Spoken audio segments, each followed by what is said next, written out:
নমস্কার, আমি লিপিকা। প্রত্যেক দিনের মতো আজকে নিয়ে হাজির হলাম মঙ্গলবারের গল্প।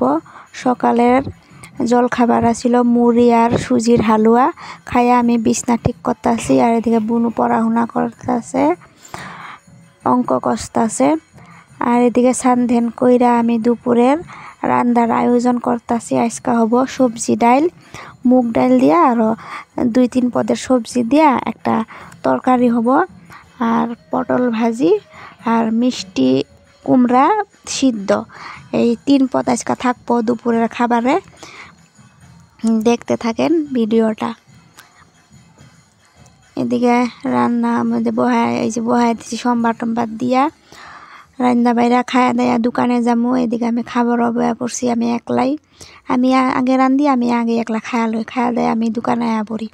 এদিকে খাওয়া দাওয়া কইরা আমি বললাম